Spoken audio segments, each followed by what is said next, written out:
Fala pessoal, tudo bem? Sou o Thiago, Ramon. nós somos aqui do canal Disco Voador.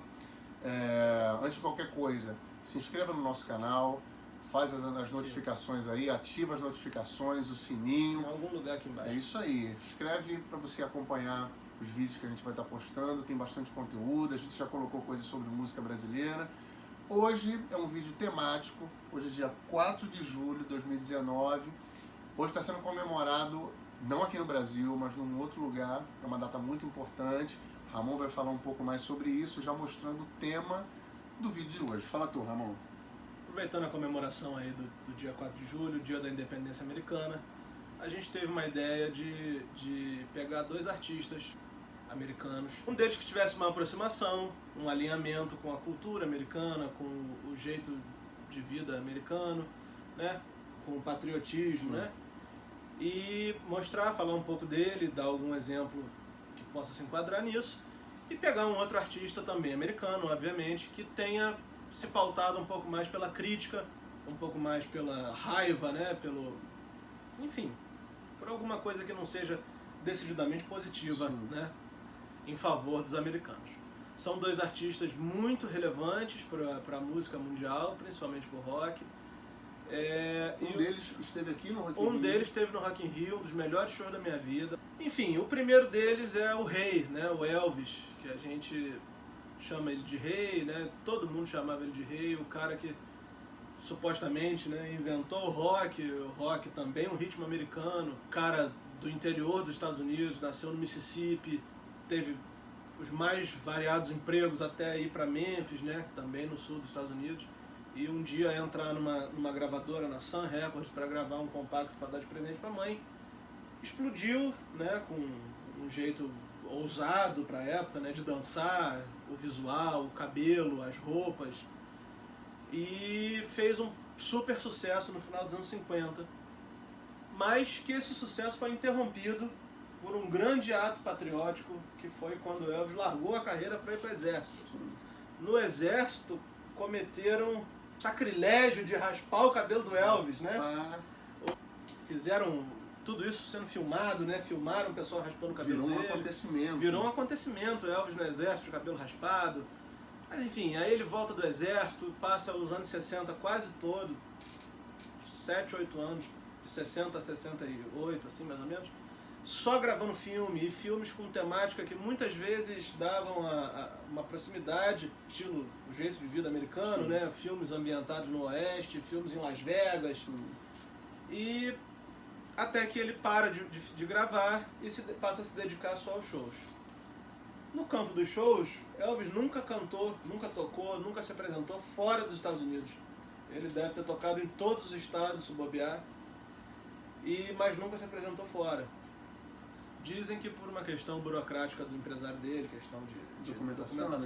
É impressionante que como você vai mostrar daqui a pouco a capa do disco que a gente está indicando, porque acho que muitas pessoas acham que esse disco, ou essa aparição dele, né, foi algo fora dos Estados Unidos, mas não é, né? É algo... fora dos Estados Unidos continental, sim, vamos dizer assim, sim, né? sim. E a gente está falando desse disco aqui, ó, o Elvis no Havaí, Aloha from Hawaii. Um disco ao vivo em 73, né? É incrível. Que foi transmitido via satélite para o mundo. Essa informação de que tipo, o cara nunca saiu do país ou nunca saiu dos territórios, vamos lá, políticos, de repente, de certa forma, do país. Né? E aí nesse disco tem uma grande faixa, uma das melhores performances do Elvis, chamada An American Trilogy, que é uma junção de 3 músicas tradicionais, quase folclóricas, né? Uma junção dessas 3 músicas num medley, e o Elvis dá uma das performances mais arrebatadoras da carreira, assim, sabe? Procurem aí no YouTube, An American Trilogy, no show do Havaí, Aloha from Hawaii. E vocês vão ver que o Elvis se emociona, sabe? É uma coisa muito forte, porque ele tinha muito essa questão patriótica. Um outro fato interessante que também aconteceu nos anos 70 foi essa aproximação do Elvis com o Nixon, presidente Richard Nixon, que era o presidente americano na época. Esse episódio foi retratado nesse filme aqui, ó, Elvis e Nixon, de 2016. O Elvis procurou o Nixon na intenção de se candidatar, se oferecer a um cargo de agente do governo contra as drogas. Ele achava que ele teria uma influência junto à juventude, ainda que a gente esteja falando de uma fase mais velha do Elvis, né? Mais tardia do Elvis. Ele achava que ele teria essa influência junto à juventude para poder frear o consumo de drogas. E de fato, acho até que por um ato simbólico, deram a ele uma carteirinha, um crachá e tudo, e ele se sentia assim, né? E aí a gente tem que lembrar o seguinte: primeiro, a gente está em época de Guerra Fria, Sim. ou seja, os Estados Unidos estão em guerra contra a União Soviética, não é uma guerra direta, mas é um conflito cultural, é um conflito ideológico. E é interessante você ver essa coisa do rock, que é transgressor, e o maior representante, né, dos Estados Unidos, o cara meio que tipo se alia a um aspecto, vamos lá, conservador da sociedade. E você acha realmente que o Elvis, nesse tipo de coisa, ele era conservador, mesmo com esse paradoxo da sexualidade, da maneira de cantar, da transgressão, né? A gente estava conversando sobre a questão da religião também. Ele era um cara que tinha conexões religiosas, né? Ele gravou um disco no final dos anos 60 só de temas religiosos protestantes, né? Sim.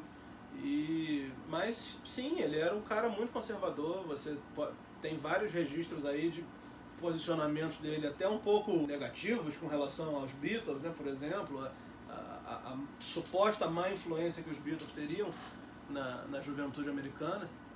Enfim, um dos grandes artistas do século, do milênio, da vida, um dos principais caras aí do rock, talvez o principal, quem fez tudo, né? Já disse John Lennon no dia que o Elvis morreu. Antes que alguém fizesse alguma coisa, o Elvis fez tudo. Então, e é isso aí. A gente falou do cara alinhado. Agora, patriotismo. Agora, um exemplo do cara que fez o contrário, né? Também mais ou menos na mesma época, final dos anos 70, assim, surge um cara lá no interior de Nova Jersey, Asbury Park, que começa a compor, diferente do Elvis, começa a compor, muito influenciado por outro americano genial também, Bob Dylan, que é o Bruce Springsteen, né? Que a gente estava falando, que fez um show arrebatador aqui no Rock in Rio. Bruce Springsteen lança esse disco aqui, ó, Born in the USA, que é talvez um dos seus, talvez não, com certeza um dos seus discos mais celebrados, né? Mais cultuados, né? É uma capa histórica, né? Que deu margem a interpretações de que supostamente ele estaria urinando na bandeira americana, né? Mas, segundo o próprio, não foi exatamente isso. Mas aqui tem a faixa título, né? Born in the USA, que é uma crítica pesada ao patriotismo, ao governo. Nós estamos falando da época imediatamente posterior à Guerra do Vietnã, à derrota histórica. É uma ferida, parece que não cicatriza, não vai cicatrizar nunca, né, dos caras. Né? E aí Bruce Springsteen faz esse grande disco aqui, que tem, entre outras coisas, uma outra música que ficou muito famosa dentro do seu repertório mais crítico, né? Que é o My Hometown, que fala da cidade dele.